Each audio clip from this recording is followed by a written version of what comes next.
Grabando entonces. A continuación, para dar inicio a la exposición, les quisiera presentar a quién será su expositora el día de hoy. Su nombre es Paulette Bernal, es psicóloga de la Pontificia Universidad Católica de Valparaíso, magíster en conducta alimentaria en la Universidad Adolfo Ibáñez, es diplomada en intervención clínica infanto-juvenil, en neuropsicología y de desarrollo y salud integral de adolescentes. Es docente de pregrado y posgrado de la Escuela de Psicología de la Universidad Adolfo Ibáñez e integrante del grupo de Centro de Estudios de la Conducta Alimentaria de la misma sede universitaria.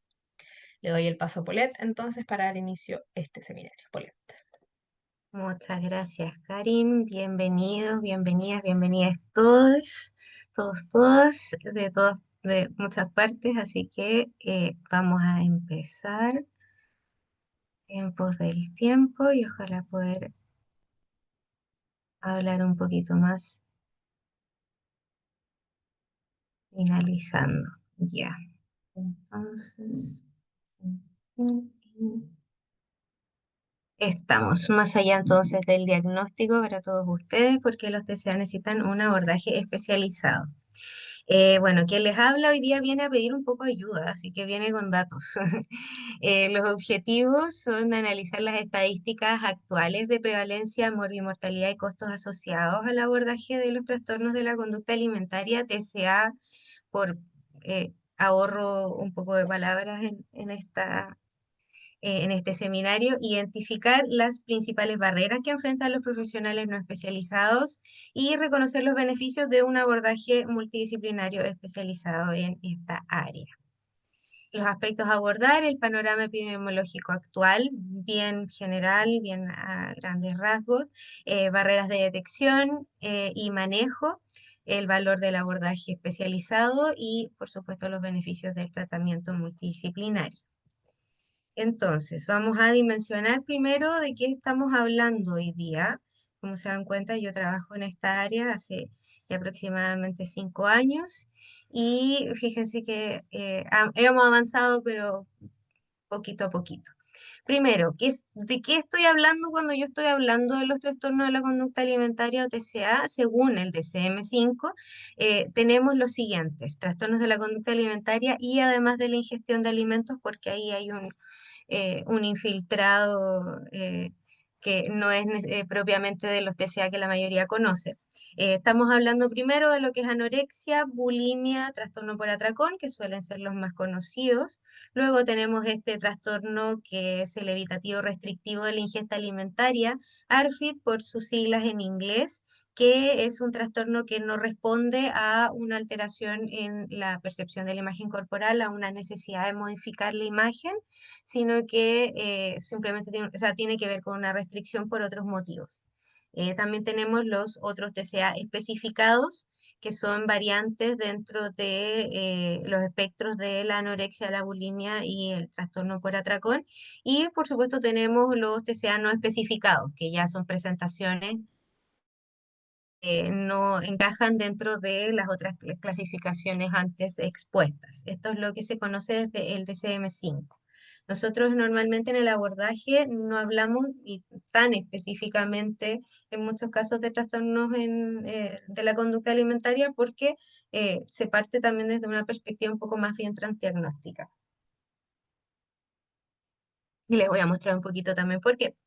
La prevalencia global actualmente de la anorexia nerviosa de 0,29 en la población de alto riesgo, que son las mujeres jóvenes hasta el día de hoy, hasta el 1% de bulimia nerviosa en mujeres jóvenes, y en el caso de trastorno por atracón, 1,5% en mujeres y 0,3% en hombres, esto a nivel global, mundial. Tenemos una tendencia al aumento en la edad de aparición desde la infancia hasta la perimenopausia. Estas son las tendencias que se han ido viendo junto con los datos de prevalencia. El ratio de género se mantiene actualmente de 10:1 en el caso de mujeres a hombres, en el caso de la anorexia nerviosa.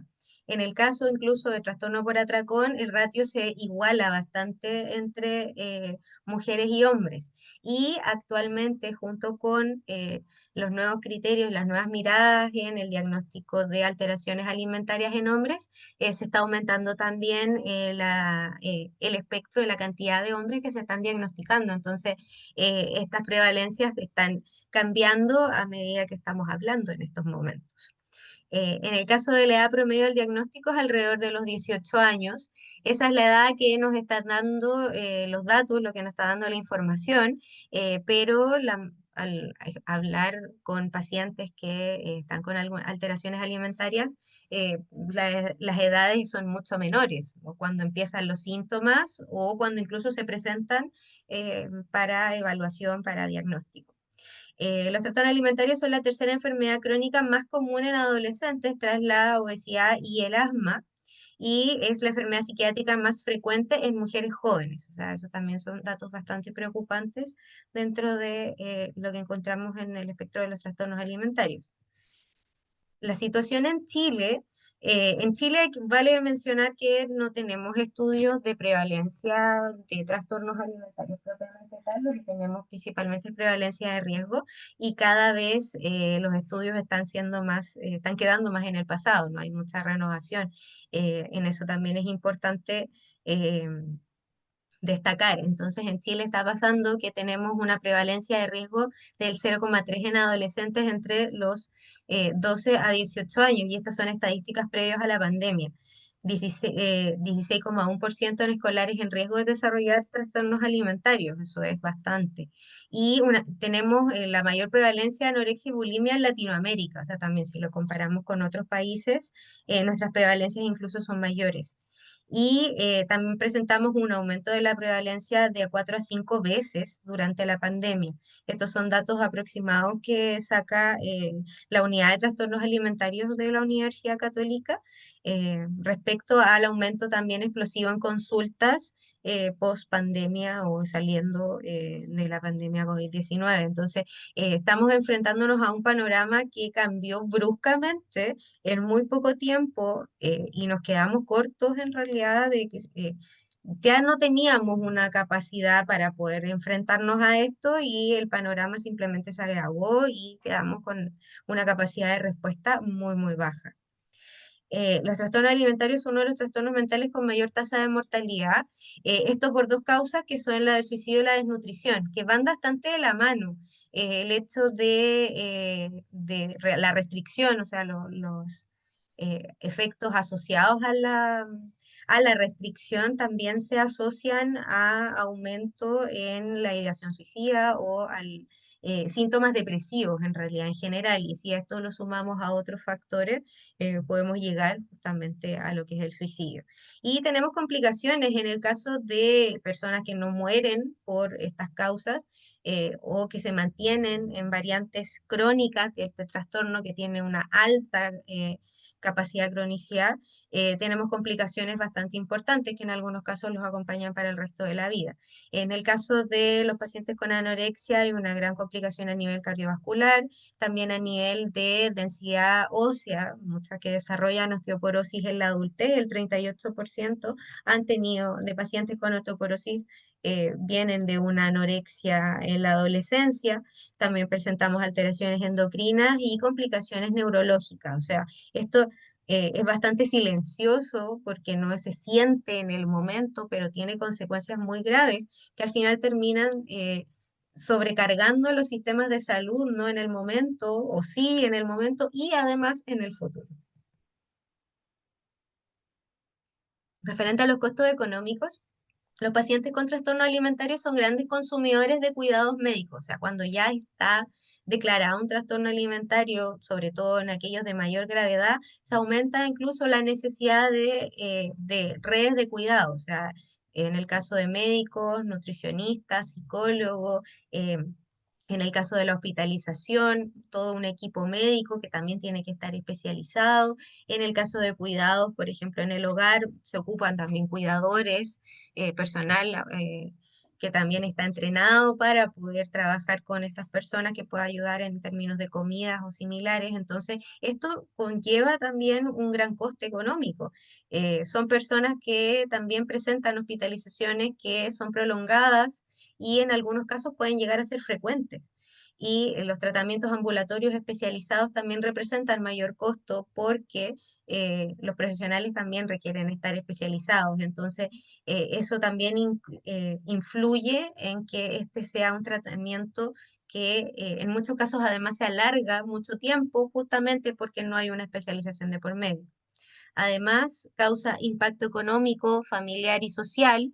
En este caso son familias en algunos casos donde alguno de los padres tiene que dejar de trabajar o hacer cambios a nivel laboral para poder hacerse cargo de un paciente que tiene un trastorno alimentario.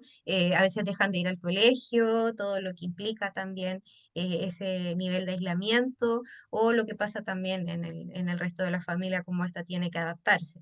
Y en el caso de personas que ya están, de adultos que ya se encuentran en una situación laboral o se encuentran estudiando en la universidad, puede influir en una tasa mayor de ausentismo por complicaciones propias del tratamiento, y también de los procesos de recuperación, también de los procesos de enfermedad, en la asistencia también, por ejemplo, a sus clases en el caso de la universidad. En muchos casos incluso llevando a la necesidad de congelar, en el caso de adolescentes repetir un curso, y en el caso de trabajos incluso el tener que abandonarlo. Entonces es bastante complejo. eh, en el caso, cuando se cursa en realidad un trastorno alimentario de mayor gravedad, eh, en el caso de alguno que con una menor gravedad, esto se disminuye, pero no deja de impactar de todas maneras en el caso o sea, a nivel de redes.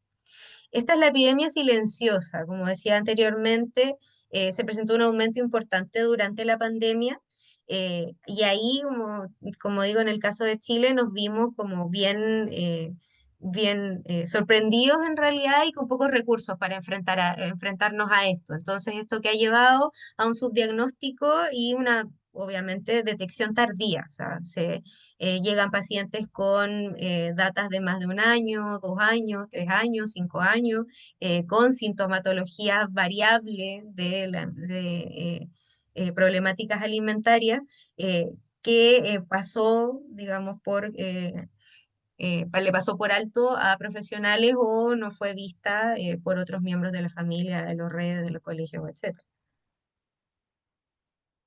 Este es un problema de salud pública que es creciente. Cada vez estamos enfrentándonos a una obsesión con la figura, con el bajar de peso, con el estar delgado. Se está sobrevalorando cada vez más la figura, por lo tanto, este problema no va para ninguna parte, o sea, no se va a ir, por lo menos por lo pronto. Entonces, algo de lo que vamos a tener que estar pendientes, y es algo que sigue creciendo y que tenemos que seguir enfrentando. Y por lo tanto, hay una necesidad urgente de políticas específicas. Hay una ley, en el caso de Chile, la ley TCA está durmiendo en el Congreso en estos momentos, y una vez y si es que y cuando se promulgue, tampoco se implica una implementación tan rápida. Entonces, estamos quedando nuevamente atrás. Aquí está un dato de la Universidad Católica, que es un 30% aumento en consultas clínicas por posibles trastornos alimentarios. Los servicios especializados que tienen un menor costo normalmente tienen listas de espera. O sea, en el caso al menos chileno, estamos dando abasto, o sea, a lo que no estamos dando abasto a toda la necesidad que existe, y también a la posibilidad de pesquisar esto antes de que se agrave, que eso también es bien importante.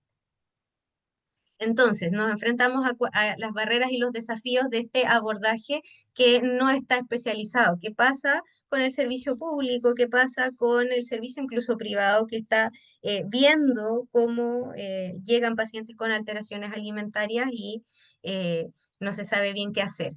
Entonces tenemos estas barreras que a nivel de investigación se han identificado respecto al tratamiento de trastornos alimentarios. La unidad de la Católica hizo también una investigación respecto a qué es lo que está pasando frente al acceso a atención y a detección y atención oportuna en trastornos alimentarios. Entonces tenemos las barreras del paciente y su familia, las barreras que presentan los profesionales de la salud, las barreras que presenta el sistema de salud y las barreras socioculturales. Respecto al paciente, tenemos el no reconocimiento de la enfermedad o de la severidad de sus síntomas. En muchos casos, en la línea restrictiva, eh, pasa que los pacientes no dimensionan el nivel de gravedad o las consecuencias que puede tener el hecho de que estén restringiendo. En el caso de lo que está en la línea más bien del descontrol, hay un esconderlo también de un otro para que tampoco se dimensione. Entonces, ese estar escondiendo, además de ser agotador y no reconocerlo, hace que uno se empieza a contar la historia de que esto en realidad no es tan terrible, que todo el mundo lo hace, digamos, que es común.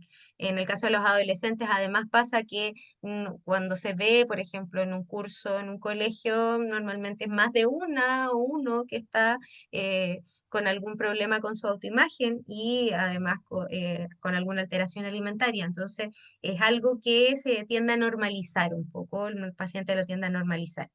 Además tiene síntomas egosintónicos, principalmente en anorexia nerviosa. Esto que es egosintónico, esto que se siente bien, o sea, que se retribuye bien. Si uno baja de peso, se le felicita.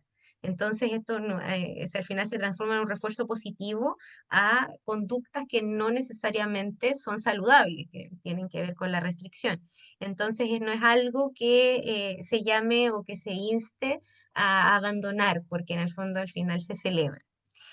También está el miedo al tratamiento, miedo a me van a obligar a comer, miedo a me van a internar también, que aparece bastante más seguido de lo que uno piensa. El miedo a, no sé, que me van a cambiar de colegio también pasa, o el miedo a que la gente me va a mirar distinto, a que voy a tener que faltar o que no voy a poder hacer estas cosas que me gustan, no, un sinfín de cosas.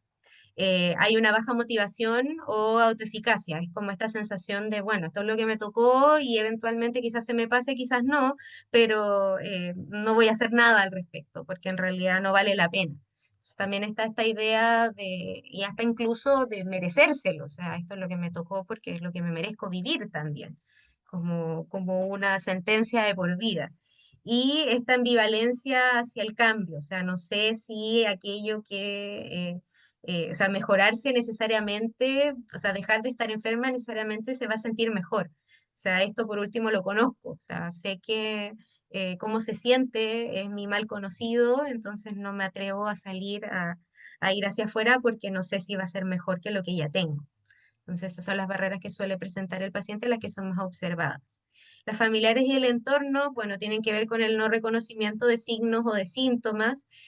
Pasa mucho, por ejemplo, en adolescentes que ocupan ropas más holgadas, entonces los cambios corporales son menos notorios. O que incurran en otras conductas para ocultar estas situaciones. También, por ejemplo, en el caso de cosas en la línea del descontrol, también esto se hace escondida, se esconde mucho, entonces las familias a veces no se dan cuenta de lo que sucede. O en algunos casos incluso no hay un reconocimiento de estos signos porque son cosas que se hacen a nivel familiar, independiente de que sean patológicas propiamente tal o no. La normalización de conducta alimentaria restrictiva, que las mujeres sobre todo que normalizan se está cuidando, más encima le decimos así a las restricciones, al estar a dieta.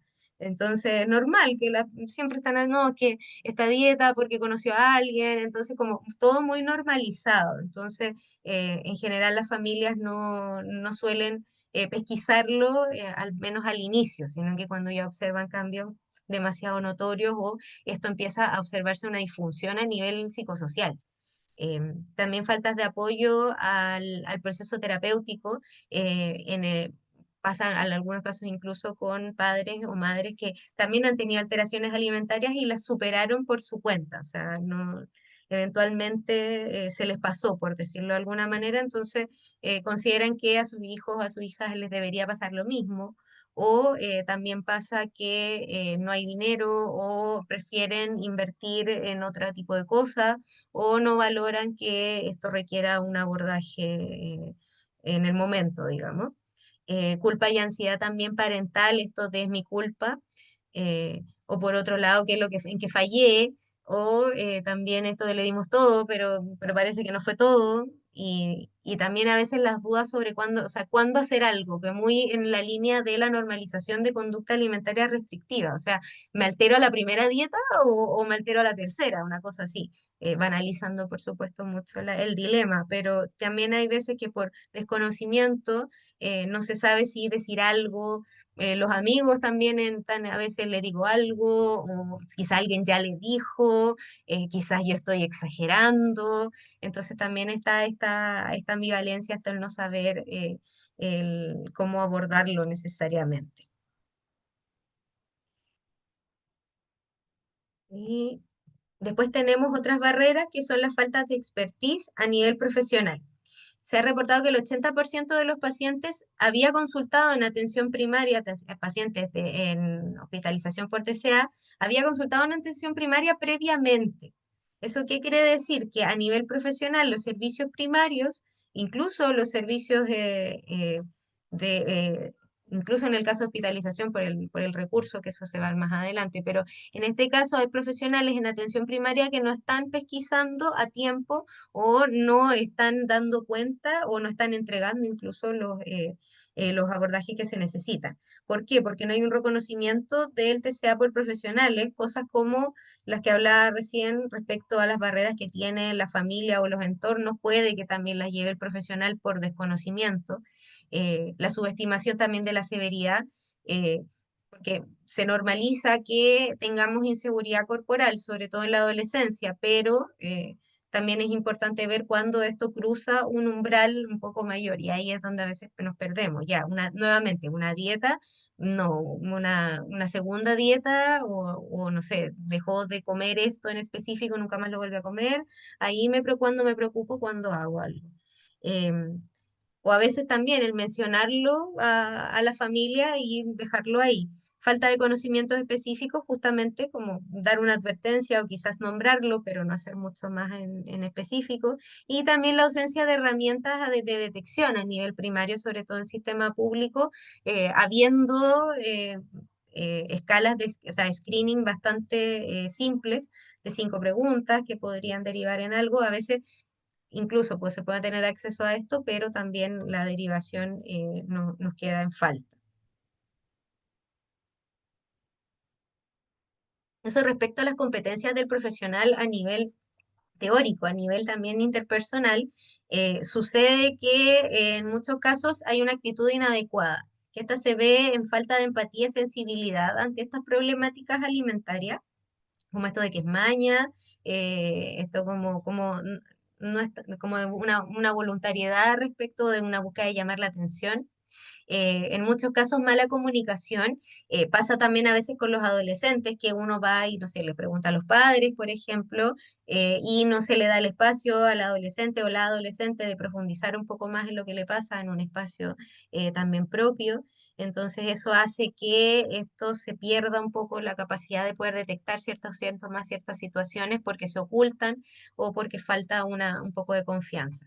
Eso también con escuchar las perspectivas del paciente, asumir en muchos casos, escuchar un síntoma y asumir todo el resto, minimización a veces también de estos síntomas, en el caso de las restricciones, nuevamente, las dietas normal, ¿no? Es que se tiene que reducir el gluten, entonces como empieza también uno a entrar en esta dinámica de ya quizás no es tan terrible. Y por supuesto todavía seguir con el enfoque exclusivamente en el peso, o sea, si está bajando, cuánto bajó, si subió, y también mandar como indicación incluso a los pacientes, en el caso de los profesionales que se dediquen a nutrición, a bajar de peso.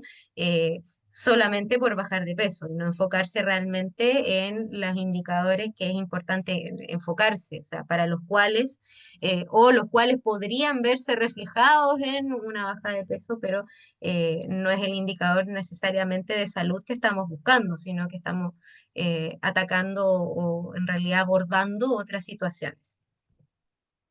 Y las barreras del sistema de salud, que ahí también tenemos bastantes. Los tiempos de espera prolongados, o sea, los tiempos de espera de acceso, por ejemplo, a servicios especializados, si es que existen, es altísima. La falta de recursos, de especialistas, como decía, podemos tener incluso estos screening, pero se detectan estos riesgos y después, ¿qué pasa? O sea, se deriva a donde mismo se deriva el resto y quedamos realmente donde mismo. ¿Por qué? Porque no hay especialistas y tampoco hay a veces en algunos casos equipos dentro del sistema de salud público. Inaccesibilidad a nivel geográfico, acá en Chile también es una realidad, no tenemos especialistas en todas las comunas y el trasladarse en algunos casos no es tan simple.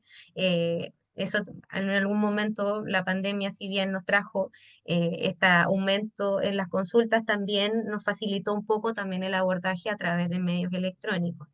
El alto costo de los tratamientos, como decía, por la alta necesidad de especialización. La especialización actualmente en este país es costosa, entonces eso también se ve reflejado en lo que uno después termina cobrándole a los pacientes. Y además que es mucha la carga, porque no es solamente el psicólogo, sino también nutricionista, en algunos casos psiquiatra u otros médicos, otros profesionales asociados.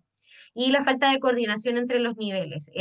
En el caso de abordajes de temáticas alimentarias es importante que todos conversen con todos y en eso a veces falta coordinación para poder también hacer los traspasos, los acompañamientos, el poder hablar de los síntomas, incluso dentro de los profesionales que están interviniendo, como también entre niveles primarios, a secundarios, a terciarios de salud. Por otro lado, tenemos las barreras a nivel sociocultural. Yo siempre que tengo cualquier excusa, yo pongo esta imagen porque creo que habla muy bien de esta necesidad absurda que tiene este mundo en estos momentos de ser delgados. Entonces, existen muchos estereotipos sobre los TCA, como por ejemplo que es por moda. Porque cosas como esta imagen que yo les muestro tienden a reforzar esa idea. O sea, esto es algo que es una moda, que todas quieren ser delgadas, como si esto no tuviera mayores repercusiones. Eh, También el descontrol alimentario como si fuera algo justamente controlable. Estamos hablando del descontrol es porque no es algo que se puede, en lo que se pueda, como donde haya espacio para manejarlo. Hay un estigma de género que también está afectando, esta es una enfermedad en mujeres jóvenes, siendo que se presenta cada vez en niñas más pequeñas, en adultas también, adultos mayores, también en hombres, bastante en hombres, pero tiene simplemente otros objetivos, pero los mecanismos suelen ser bastante similares. Los mitos y sobre las causas y sobre los tratamientos, que también eso es materia del segundo seminario que vamos a hacer que es justamente sobre mitos y realidades sobre las causas y los tratamientos de los TCA, como por ejemplo esto se causa específicamente por, no sé, por hablar... por las tallas, sino que o por la alimentación o por la culpa de los ultraprocesados, cosas que en realidad son de repente simplistas.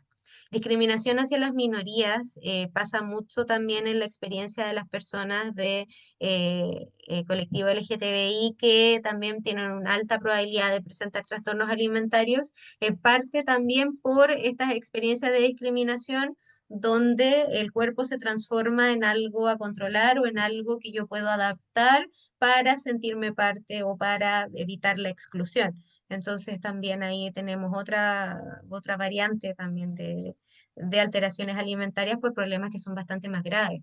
Y la percepción de que esto es simplemente un problema estético, o sea que esto va mucho más allá, esto tiene un alto nivel de sufrimiento, altera la vida completa, es muy demandante además el abordaje de esto, entonces no es simplemente un problema estético para nada. Las consecuencias, ¿cuáles son de estas barreras? Primero, el retraso en los diagnósticos. Nos estamos demorando alrededor de 2 a 3 años. O sea, ya en algunos, depende también de los estudios o de los expertos a los que les preguntes, podríamos estar hasta llegando a criterios de cronicidad cuando recién estamos encontrando que existe un problema alimentario y eso es grave. la mayor progresión de la enfermedad, por lo tanto, ya le dimos 2 o 3 años para avanzar libremente y eso nos conlleva también una mayor resistencia al tratamiento. Hay una especie de acostumbramiento a la enfermedad, que es una de las cosas por las cuales esto también se cronifica con tanta facilidad. Por lo tanto, aumenta esta probabilidad de mantenerla. Un peor pronóstico, por lo tanto, y también un aumento de los costos. O sea, cuando tenemos todas estas barreras andando, el panorama se vuelve cada vez peor. O sea, tenemos muy poco acceso y es una enfermedad que causa mucha disrupción, como les decía, tanto de la vida individual como a nivel de redes. Entonces es muy importante que hagamos algo al respecto. Por eso yo hoy día vengo a pedirles ayuda. El valor del abordaje especializado en la práctica clínica. ¿Por qué? Porque los recursos se están creando, pero tenemos que saber cómo usarlos y tenemos que saber a dónde dirigirlos. ¿Por qué es importante el día especializarse? Porque los TCA tienen una complejidad que es multisistémica. O sea, aquí yo no pregunté, pero me gustaría, ojalá que hayan profesionales de distintas áreas de la salud, incluso de otras áreas sociales, pensando que esto es una complejidad amplia. O sea, no es algo que se aborde simplemente con la alimentación, no es algo que se aborde simplemente desde la psicología. Tenemos que integrarnos y tenemos que todos remar para el mismo lado. Necesitamos conocimientos específicos, porque en muchos casos, por buenas intenciones, podemos caer en dejar la escoba, como dicen acá en Chile. Sé que hay personas de otros países, así que sería embarrarla también o hacer más daño, que es lo que está al final, que es la prevención de la iatrogenia. ¿Por qué necesitamos conocimientos específicos? Porque si no podemos dañar a los pacientes. Y creo que ninguno de los que estamos acá quiere hacer eso. Necesitamos manejar comorbilidades. Ojo, que cuando uno ingresa, esto es una ayuda y es un poquito trampa, porque yo les digo, vengan, especialícense en trastornos alimentarios, pero en la letra chica yo debería estarles diciendo, Iván, prepárense porque van a tener que especializarse en unas cuantas cositas más. ¿Por qué? Porque los TCA o sea, vienen con comorbilidad. La comorbilidad es la regla, no es la excepción. De hecho, yo tengo un curso justamente, así partimos acá en ADIPA, hablando de comorbilidad en trastornos alimentarios y es un curso de 8 horas y quedamos cortos, nos faltó. ¿Por qué? Porque es amplia, es muy amplia. Entonces, cuando nosotros entramos a hablar de trastornos alimentarios, también tenemos que saber trauma, tenemos que saber de neurodivergencia y tenemos que saber muchísimo de neurodivergencia, tenemos que saber también de alteraciones de la personalidad, también tenemos que saber de alteraciones del estado de ánimo, tenemos que saber un poco de todo, entonces, pero desde la base de los trastornos alimentarios. Tenemos que comprender la ambivalencia al cambio. La ambivalencia al cambio es súper potente en esta línea de trabajo. Va a aparecer en muchos casos que los pacientes no se quieren recuperar. Entonces también eso desgasta al profesional. Esta parte es desgastante. De hecho, si uno no está especializado es más desgastante aún porque uno se lo tiene que bancar solito. En cambio, cuando uno se especializa, ya uno entiende que esto se aborda siempre en equipo. Por eso la complejidad multisistémica y el manejo de las comorbilidades, porque hay que estar hablando constantemente con otras personas y porque es muy importante prevenir aquí la iatrogenia. Como les digo, con la mejor de las intenciones podemos al final hacer más daño. Y en el caso de los trastornos alimentarios, yo me encantaría decir que son pocas, pero son muchas las oportunidades donde pacientes han llegado diciendo el profesional X, el médico, el psicólogo, el nutricionista, el enfermero me dijo, y hasta el día de hoy no se me olvida, y chuta, yo no creo que ustedes quieran tampoco estar más en la memoria de sus pacientes de alguna vez de esa manera, porque a veces son cosas que se dijeron con la mejor de las intenciones, con una intención de cuidado y nunca de daño, y al final termina leyéndose así, y por eso también es importante que sepamos qué decir, cuándo decirlo y cómo decirlo.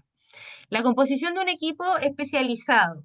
Idealmente deberíamos ser un equipo compuesto por un psiquiatra que hace la coordinación y el tratamiento farmacológico, el psicólogo que en realidad se dedica más a la coordinación, al final es el que termina ensamblando todas las otras partes, se dedica a hacer lo que es terapia individual, puede ser también terapia grupal y o familiar, entendiendo que también existen ciertas especializaciones para cada una, también enfocadas en trastornos alimentarios.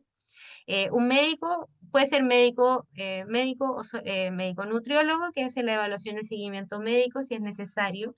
En algunos casos, cuando hay alteraciones metabólicas también, o hay una fluctuación o un historial muy largo también de enfermedad, también es importante que exista una evaluación médica. Por supuesto, nutricionista que se va a dedicar también a la rehabilitación nutricional y la otra patita de la conducta nutricional que también nosotros abordamos a nivel terapéutico. En el caso también de cuidados hospitalarios para enfermería, que también se dedica a cuidados y apoyo. Y también en muchos casos necesitamos apoyo de terapia ocupacional, en el caso sobre todo de neurodivergencias, también incluso en otro tipo de abordajes, por ejemplo en el caso de anorexia nerviosa, para lograr un poco más de flexibilidad cognitiva. Y también coordinar con trabajo social porque, nuevamente, esto demanda muchos recursos, es algo muy fuerte también a nivel familiar, entonces es importante que todos estemos funcionando y avanzando en la misma línea, digamos. ¿Cuáles son los principios del trabajo multidisciplinario? Primero tenemos que pasar de la interdisciplinariedad a la multidisciplinariedad. ¿Cuál será la diferencia? No es porque todos estemos atendiendo, psicólogos, psiquiatras, nutricionistas, estemos atendiendo a al mismo paciente y tengamos el mismo enfoque, estamos haciendo trabajo multidisciplinario y simplemente estamos haciendo trabajo interdisciplinario. Y no lo estamos haciendo nosotros, lo está haciendo el paciente, porque el paciente es el que está tomando sus consultas y está pagando y asistiendo. Nosotros no estamos haciendo nada más que nuestro trabajo uno a uno. Entonces tenemos que pasar a este enfoque donde se habla de esto, donde estamos todos conectados y, como decía, remando para el mismo lado. Porque acá se juega mucho eso, mucho el trabajo de estar todos de acuerdo con las indicaciones de tratamiento, con ser firmes también con esto, y con reafirmar también el trabajo que va avanzando el uno con el otro, ser capaz también de poner límites, porque en muchos casos hay pacientes que tienden a confundir, por ejemplo, y ocupar los espacios nutricionales como un espacio psicológico. Entonces, eso también es importante que se converse entre los integrantes del equipo para poder plantear estos límites que son necesarios para poder abordar las temáticas de la manera que es pertinente. Tenemos que tener estas funciones, como decía, claramente delimitadas. Como les decía, los pacientes van a tender a confundirlo más que uno. Pacientes que, como digo, buscan al nutricionista y hablan de todo lo que es terapéutico, todo lo que tiene que ver con el cuerpo, con la autoimagen, que está bien, uno como nutricionista también lo puede abordar, pero no es el foco terapéutico, no es el foco de lo que se tiene que hacer en ese momento. Entonces, el ser capaz de identificarlo y de ponerle un límite que sea, digamos, acorde a la situación también es importante.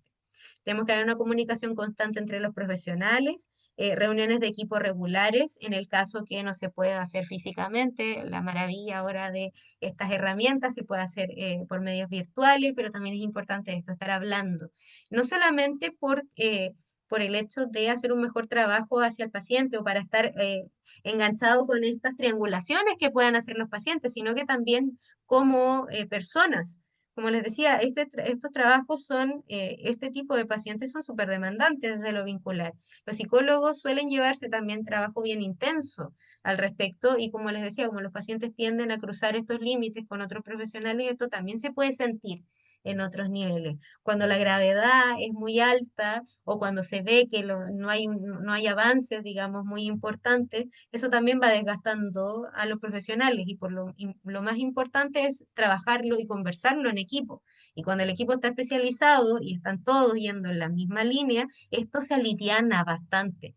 Y esto lo digo con este nivel de emoción porque yo lo aprendí a la mala. O sea, se nota mucho cuál es la diferencia entre un equipo que está especializado y uno que no, porque esto se habla mucho más, se conversa, oye, ¿cómo estás? Oye, ¿cómo lo estás llevando? Oye, ¿necesitas que yo haga esto mejor? O sea, se lleva el trabajo mucho más, de forma más equitativa. Y lo digo principalmente para los psicólogos que suelen llevarse una carga un poco mayor porque suelen ser los que ven al paciente semanalmente. Entonces se llevan una carga un poco mayor y eso suele ser origen de también burnout. Por lo mismo también es importante especializarse para estar más ojo con estas cosas, porque esto, como decía, es muy intenso. Se tienen que hacer también planes de tratamiento consensuados, como decía, todos remando para el mismo lado, y evitar interferencias terapéuticas. Para eso conversamos, para que no nos estemos pisando la cola entre superhéroes. La capa, perdón, entre superhéroes. Ya, los niveles de atención especializada. Entonces, idealmente nosotros deberíamos estar atendiendo pacientes no más allá del nivel ambulatorio, pero estos son los niveles de tratamiento que tenemos actualmente. A nivel ambulatorio, a nivel de hospital de día y a nivel hospitalización. La primera línea de tratamiento a nivel ambulatorio es la más costo efectiva, o sea, es donde la que deberíamos optimizar un poco más y es donde necesitamos más respuesta. También tiene mayor satisfacción a nivel de paciente y preserva el funcionamiento social académico, o sea, se puede mantener yendo al colegio o estudiando o incluso trabajando en algunos tipos de jornada. Los hospitales de día, que serían ya cuando hay un aumento de gravedad, una persistencia en los síntomas o un riesgo a nivel psicosocial, dificultades también de mantener los tratamientos en casa, se puede dar una alternativa a hospital de día. Actualmente en Chile tenemos uno, que es el Centro CADA, que está en Santiago. No tenemos más. En algunos casos se puede ocupar hospital de día de hospitales, por supuesto, públicos, pero estos no tienen la especialidad. El especializado, como les decía, solamente Centro CADA. Aquí se hace un tratamiento intensivo sin hospitalización, las comidas pueden ser, o sea, son supervisadas y hay también más espacios terapéuticos, o sea, se utiliza ese tiempo enfocado en la recuperación. Y finalmente ya la hospitalización con complicaciones médicas más graves, donde existe riesgo vital, cuando ha habido un fracaso de los procesos ambulatorios y existe algún otro riesgo asociado como el riesgo de suicidio. Los beneficios demostrados, ¿por qué es tan bueno también especializarse? Porque los pacientes detectan esto, se dan cuenta, hay una mayor adherencia a los tratamientos. A mí me han dicho, tú haces preguntas que otros psicólogos no me han hecho. Los adolescentes, sobre todo el perfil adolescente en muchos casos es bien exigente de los profesionales con los que trabajan. Entonces se dan cuenta y te dicen, no, es que tú preguntaste algo que me dio a entender que tú sí sabías de lo que estabas hablando. Entonces es importante también eso porque genera inmediatamente también una mayor vinculación. Hay una recuperación más rápida en este caso del peso en pacientes que están en una línea restrictiva muy extrema, pero una recuperación más rápida también puede ser en otro nivel de síntomas. Hay una menor tasa de abandono, el abordaje se puede hacer a nivel integral biopsicosocial, o sea, yo hablo con otros profesionales, yo hablo con los profesionales de los colegios también, hablamos con otros que intervienen para poder generar también esta red de tratamiento. Y se puede hacer un manejo más especializado en las resistencias tanto a nivel parental como en el caso de los adultos de de las mismas personas, los que están, por ejemplo, en fases más bien contemplativas de los tratamientos, ayuda bastante tener esta especialización porque uno sabe también desde dónde tomarlo, qué preguntar también y cómo preguntarlo.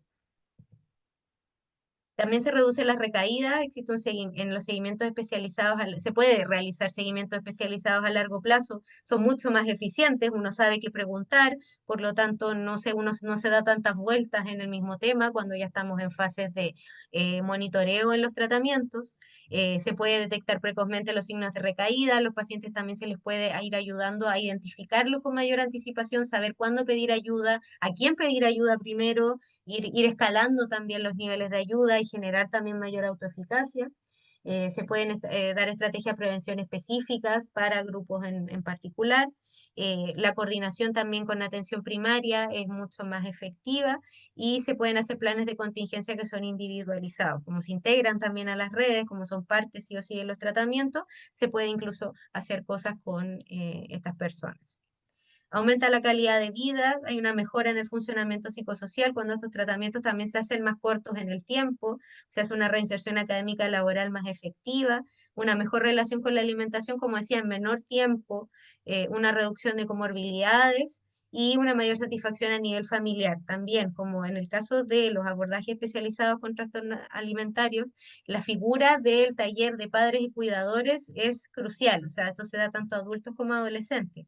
Entonces, ¿eso qué hace? Que las familias también se vayan interiorizando en esto desde un punto de vista de personas expertas y eso también genera que ellos sean más eficaces en la contención, en la ayuda, en las fases sobre todo iniciales de los tratamientos y también les genera esta sensación de de estar haciendo las cosas bien, que pasa mucho que a veces llegan también con esta sensación de culpa, entonces ayuda mucho más y esto aumenta, por supuesto, la satisfacción.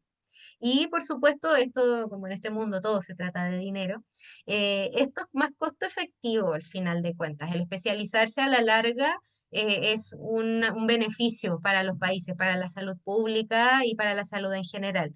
¿Por qué? Porque es mucho más costo efectiva que una hospitalización general. Cuando hacemos una hospitalización es porque llegamos a un punto de gravedad donde además el nivel de gravedad va a jugar aún más en contra de la recuperación. O sea, la restricción, hay un punto donde ya se resiste a recuperarse por la naturaleza de la restricción misma.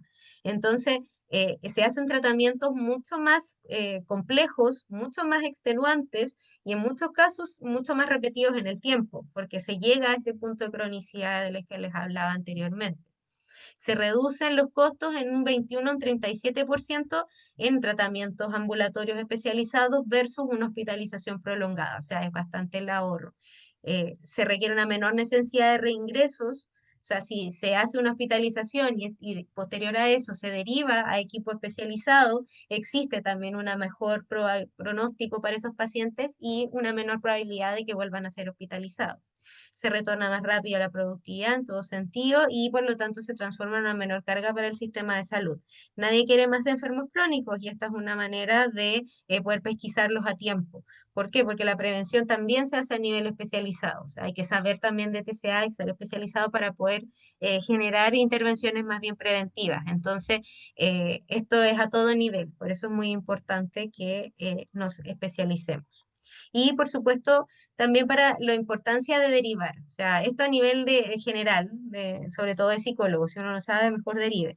Pero la derivación temprana es clave. Para eso es importante que todos los profesionales tengamos signos de alerta generales, o sea, saber qué mirar para derivar a evaluación y que tengamos servicios también de evaluación más amplios, que tengamos criterios de derivación urgente versus una derivación programada. ¿Qué pasa si yo llevo un tiempo con este paciente en un proceso y recién ahora salió el alimentario? ¿Lo derivo inmediatamente o lo puedo derivar más adelante?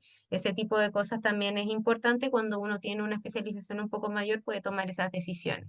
La importancia también de ser puentes, o sea, de no hacer una derivación así como así, sino que acompañar a los pacientes durante ese proceso y se puede hacer una coordinación ahí en esas transiciones. De hecho, yo trabajo también bastante en esta modalidad de que pacientes, o sea, colegas me han derivado pacientes para trabajar lo alimentario y una vez que lo alimentario se soluciona o se estabiliza, se les vuelve a derivar, digamos, de vuelta para que continúen con los trabajos que, que estaban haciendo, los procesos que estaban haciendo previamente. O sea, también eso es importante, por eso es mantenerse en coordinación constante.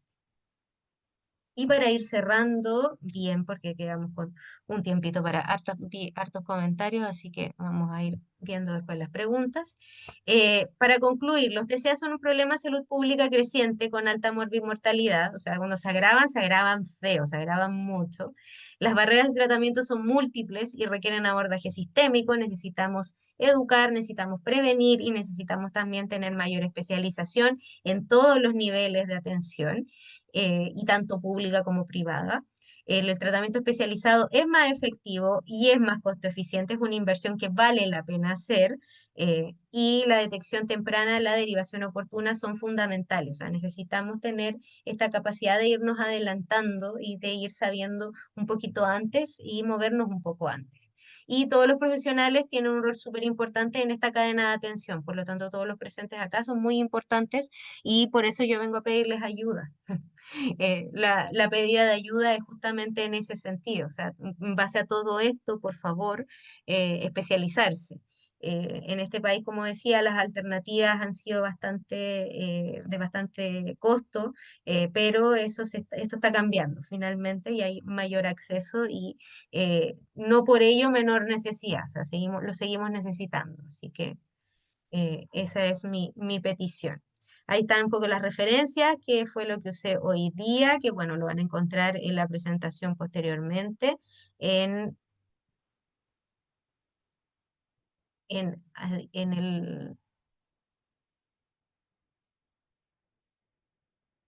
el aula, ahí sí. Y ahora podemos dejar abierto el espacio para preguntas. Voy a dejar de compartir para mirarlos. Ahí te pido, Karina, ayuda para que vayamos Aquí coordinando. estoy. Antes de cualquier cosa, te agradezco por la ponencia, estuvo increíble, la gente está con los ojos brillosos de la información. Eh, Así que muchas gracias, gracias a todos por participar y vamos a pasar a la ronda de preguntas. Ya, tienen que levantar la mano para hacer preguntas. Yo creo que por temas de tiempo vamos a responder unas tres. Yo no lo alargaría más, pero ahí vamos viendo. Vamos a partir con Matías, que levantó la mano. Matías, Hola, buenas. buenas. Eh, bueno, primero, muchas gracias por el seminario, muy, muy bueno. Y bueno, me llamó un punto la atención y bueno, desde mi experiencia como psicólogo, me surgió la duda de un poquito de contexto. Me he topado con algunos usuarios, digamos, clientes, en los que efectivamente me llegan como con este tipo de trastornos y bueno, sí, he tenido la esencia de poder derivar de forma adecuada. Pero yo siempre igual sugiero, por ejemplo, en este tipo de situaciones donde creo yo que el paciente foco, digamos, es que se lleva como gran parte de la atención de este tipo de procesos, igual tiendo a sugerir mucho a los padres apoderados, digamos, que también tomen terapia, que también ellos vayan Ujú, a terapia, que ellos aprendan a trabajar, a lidiar con este tipo de situaciones.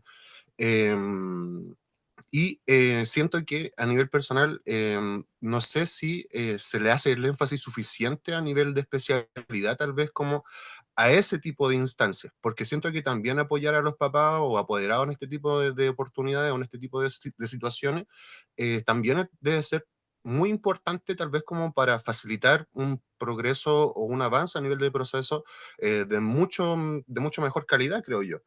ujú. Y mi pregunta va un poco dirigida a eso. No sé si es que hay estudios al respecto o información tal vez que se trabaje por ahí o vertientes tal vez de trabajo que se traten de eso. Esa es mi pregunta. Muchas gracias. Gracias, Matías, por tu pregunta. Bien buena en realidad, la importancia de los padres, la importancia de las redes, en realidad, porque incluso cuando uno deriva a veces a los padres por temáticas que tienen que ver con trastornos alimentarios en los niños, no necesariamente eso va a impactar directamente en en el tratamiento de trastorno alimentario en el niño. O sea, quiero no es como que no lo vaya a beneficiar, claramente va a mejorar quizás dinámicas de comunicación, incluso otros patrones que también influyen, obviamente, pero en muchos casos no es específico para trastornos alimentarios. Entonces, cuando existe un tratamiento para trastornos alimentarios, los padres tienen que participar de una instancia especializada de tratamiento. O sea, no es, o sea, nosotros tratamos de imponerlo, obviamente esto en muchos casos es un coste asociado, son talleres, es tiempo y todo lo que ello implica, pero lo hacemos porque justamente está aprobado, o sea, para trastornos alimentarios que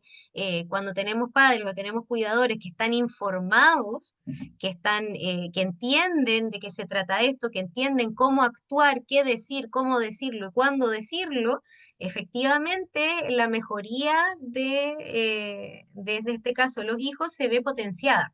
Uno de los enfoques, de hecho, en trastornos alimentarios específicos es terapia familiar. O sea, terapia focalizada en la familia, que es la que más se recomienda en el caso de adolescentes. Entonces, viene desde un enfoque que está pensado familiarmente como a la base.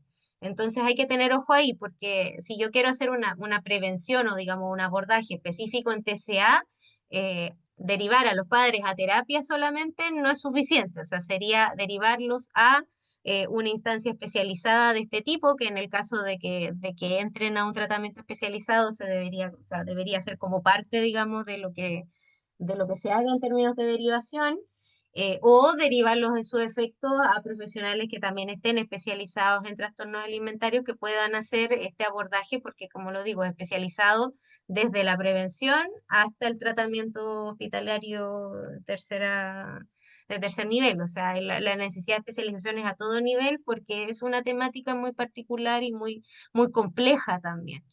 Entonces, no es como por eso decía en un momento, desde ahí uno se especializa en lo demás, en realidad. Pero sí, está probado y hay bastantes estudios que hablan de la importancia de la familia, por lo menos en el abordaje de trastornos alimentarios particularmente.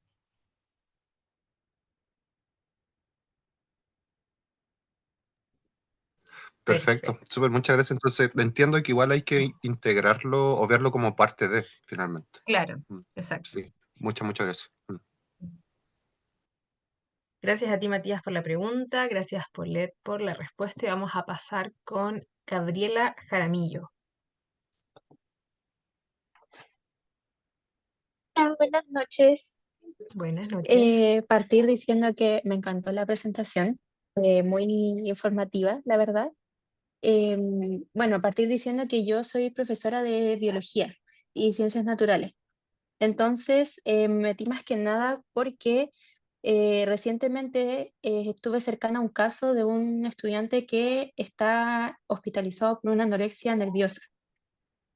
Entonces, quería preguntar ¿qué rol podría tener yo, por ejemplo, como docente para abordar estos temas? Porque muchas veces, por ejemplo, en octavo básico aquí en Chile se ve el tema de nutrición y sistemas del cuerpo humano y todo, y he visto que varios profesores de ciencia están integrando este tema, que es de trastornos de alimenticio y todo, sí, soy Swiftie. Entonces, quería preguntarle cómo podíamos nosotros incorporar este tema sin pasar a llevar, por ejemplo, a algún estudiante que está pasando por esta situación.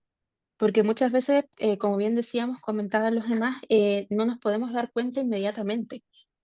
Entonces, ¿cómo podríamos abordar el tema de una forma que no sea como tan llegar y ser tan invasivos al respecto? Pensando en un aula con 45 niños, por ejemplo, que no siempre sabemos los contextos de cada uno. Claro, entiendo. También, tremenda pregunta. Yo creo que más que quizás focalizarse en algo específico como para que sea pensando en que en realidad ahí lo que se habla es alimentación saludable, como otro tipo de foco, lo que se puede hacer a nivel de profesorado es utilizar la actualidad, digamos, en términos de investigación que refiere a que ya el peso como tal, el IMC, ya no nos sirve como una medida para identificar, o sea, no es un rango de salud, digamos. También se puede hablar a nivel de los determinantes de la salud. De hecho, eso es algo que es súper bueno. A ver, voy a buscarlo porque a mí, es una ruedita que a mí me gusta mucho y que no la muestro tanto porque es muy grande, entonces como por temas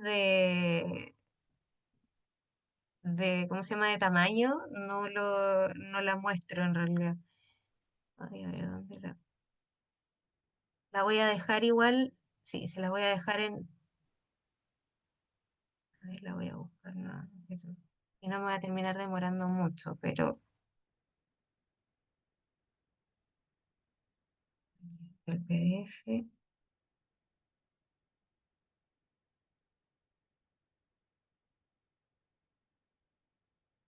Pero se los voy a mostrar así como muy cortita para que vean en realidad que es gigante, por eso me cuesta mucho mostrarla. Pero si se dan cuenta es enorme, ¿ya? Pero está en internet, tiene acceso en inglés y en español. Ahí está la página, de hecho, determinantsofhealth.org. Y aquí aparecen todas las cosas que están involucradas en la salud del individuo. Y todo lo que tiene que ver con el peso propiamente tal está aquí, por este lado. Van a tener que creer porque por resolución no se ve. Pero la genética y la biología, y esto es una fuente de información. Lo que nosotros podemos hacer tiene que ver con la conducta, lo que nosotros podemos hacer a nivel de lo que comemos, a nivel de la actividad física que hacemos, etcétera. Pero todo lo que tiene que ver con esto está al nivel de genética y biología. Entonces, eso es un buen enfoque. Y ahora voy a dejar de compartir para volver a donde estábamos, para hablar de salud ahora en general, porque podemos hablar de todos los determinantes que influyen en la salud, ya ni siquiera solamente los sociales, que antes se hablaba bastante, sino que ahí están todos aquellos que se involucran. Entonces, así sacamos un poco la idea de hablar de peso, hablar de IMC, que son al final valores que sirvieron en su momento, pero que a esta altura ya están desactualizados. Tenemos ya mucha más información, mucho más avances, entonces vale la pena actualizar un poco esa línea, o sea, que el ser delgado no necesariamente implica salud y el ser identificado como gordo no necesariamente implica alguna enfermedad. Entonces, para incluso salir de esa lógica, mejor hablar de estos determinantes de la salud. Por lo menos esa es la sugerencia que podría dar yo. Ay, gracias, Leslie. Ay, gracias, María Jesús, también. Así que ahí me falló la memoria, pero muchas gracias, chicas, ahí porque está ahí está la página en el chat para los que la necesiten. Muchas gracias por la respuesta.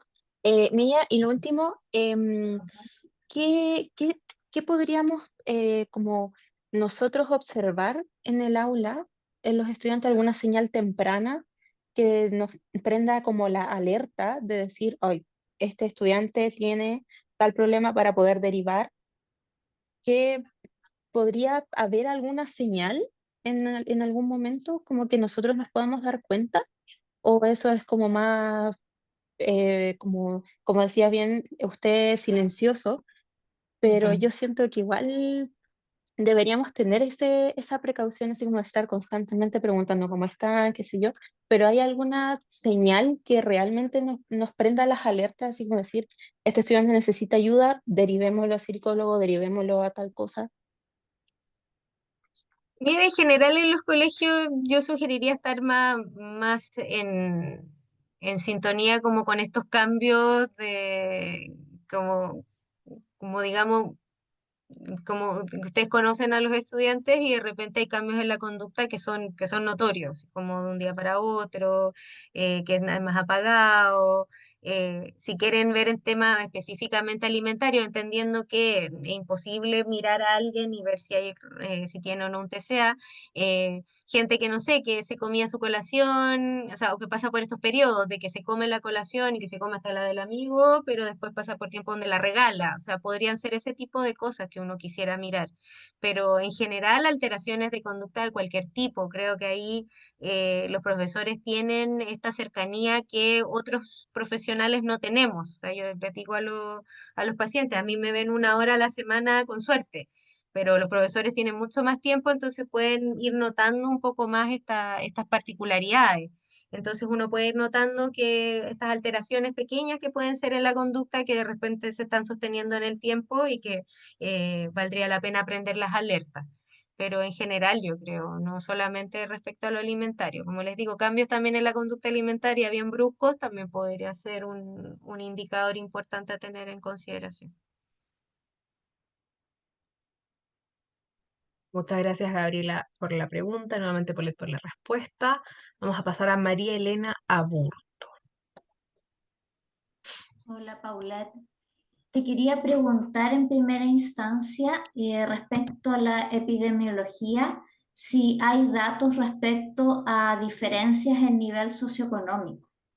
Y también entendiendo que los TCA pueden estar mediados por un deseo de control y este deseo de control muy ligado al paradigma de la modernidad.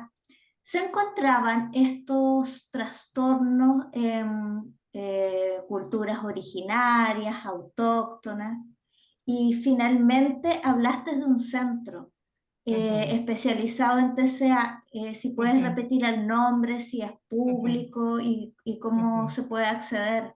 ujú.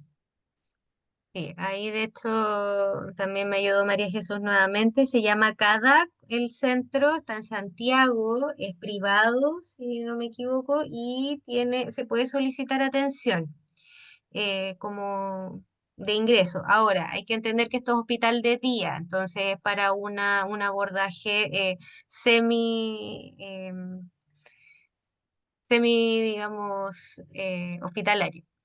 Ahora, respecto a tus preguntas, eh, acá en Chile hay poco, digamos, y los estudios que se han hecho de riesgo al menos han sido bastante diversos, en el sentido de que se han hecho en colegios privados, se han hecho también en colegios públicos y los resultados no son abiertamente distintos.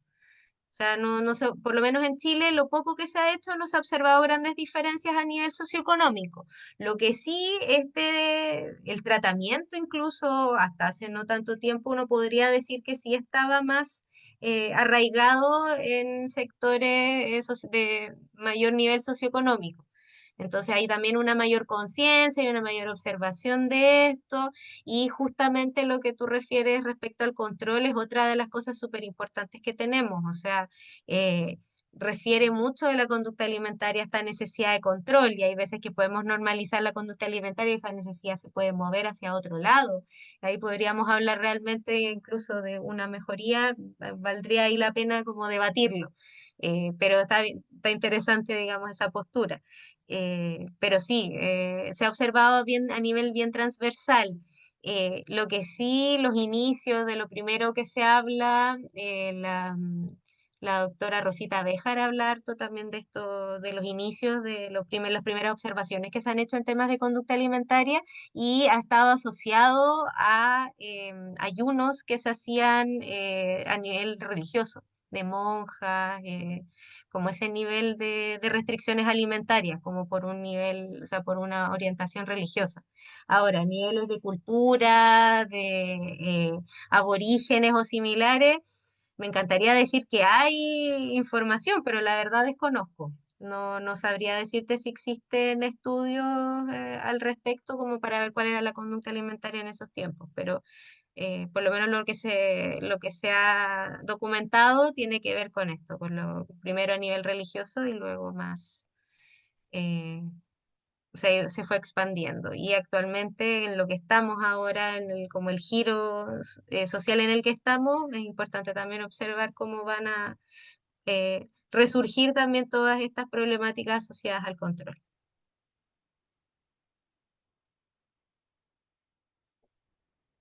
Gracias, María Elena, por la pregunta, nuevamente por la respuesta. Por temas de tiempo, les pido disculpas a Constanza y a Graciela que tenían la mano levantada, ¿ya? Pero vamos a dar cierre aquí al seminario porque ya estamos a un minuto del cierre oficial. Le doy unos minutitos más a Polet para que los deje invitados a todos y a todas al diplomado y de ahí vamos a pasar al cierre del seminario. Polet.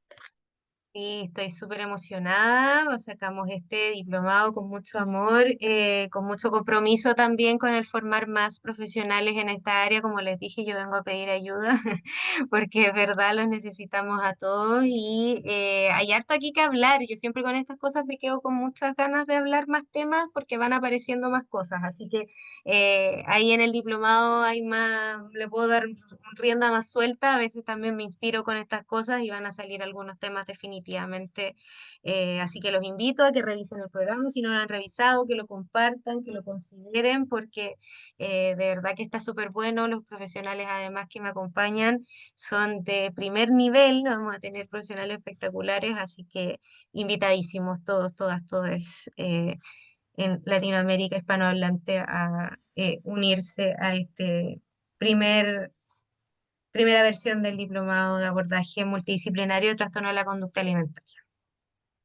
Sí, va a estar La Paz también, que es muy seca en imagen corporal, sí, lo sé, por eso estoy muy contenta. Así que eso, invitadísimos todos, como decía, profesionales de primer nivel y hartos temas muy interesantes.